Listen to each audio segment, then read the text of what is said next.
Wonderful mishpacha, everyone so chashiv. You had other children, not only the biology, you had other children, figurative children, you had children, Yeshiva Tarvadas, Kashrus was another child. But I think the Yelet Shashuim was the Masmidim program in Camp Aguda. Every single bacher you loved and you cared for, you elevated us. You were mashpia on us. You had so much patience for us. Which Rosh Hashiva, which Gaon Olam would go for 4 hours on a bus ride to spend time just to be able to be mashpia, just to be able to answer shilas, just to be able to teach us nigunim, just to be able to say Divrei Torah on the bus. I want to say one ma'aseh. There's dozens and dozens of stories that were coming to my mind over Shabbos. I want to say one ma'aseh, which is just one for all. It was a bacher. I walked into Rebbe, I walked into your office. You remember the story. I walked into your office on the last day of camp. And as I walked in, there was a bacher walking out, and you were in your seat, in your chair, and you were crying.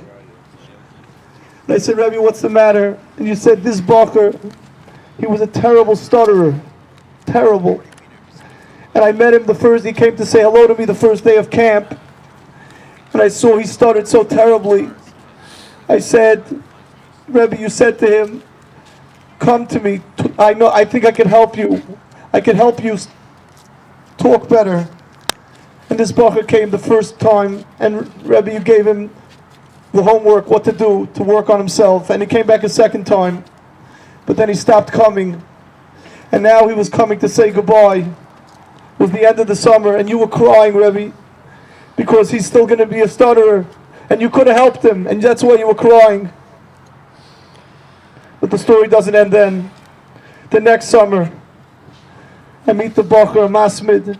I go over to him, I start talking to him, I say Shalom Aleichem to him, and he's talking to me much, much better than before. I figured I'm going to share the news with Rebbe. I turned around and went straight to your office. I said, Rebbe, that bacher, he's talking much better. He must have gotten help. You didn't help him, but somebody else did. He's better. And he smiled, a big broad smile. I said, Rebbe, it was you? He said, every Sunday he came to my house. This bacher got married last year, a year and a half ago. He has a child already. Rebbe, you were the Masada Kedushin by his wedding. Because I don't know, without you, I don't know if it wouldn't have been Pashit.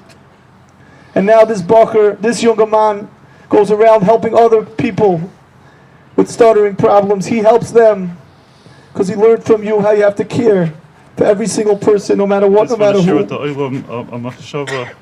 This past Sukkot, when Papi was in the sukkah and he had a Simchas Beis Shu'eva for the Talmidim of Camp Aguda, and Papi said, next summer is going to be different. Next summer, we're not going to meet together in Camp Aguda. We're going to meet in a different place. It's going to be Yerushalayim. We're going to meet in Yerushalayim.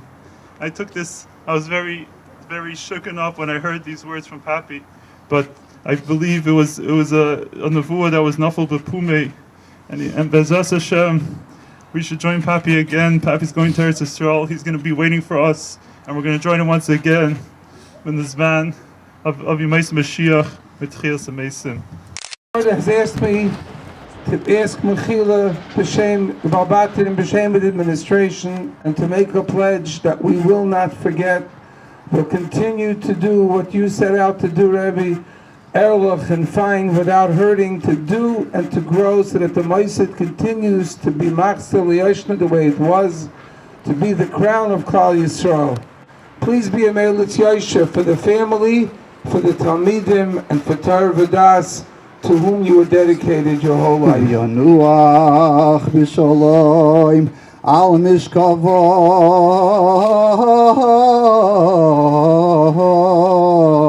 v'noy madomei.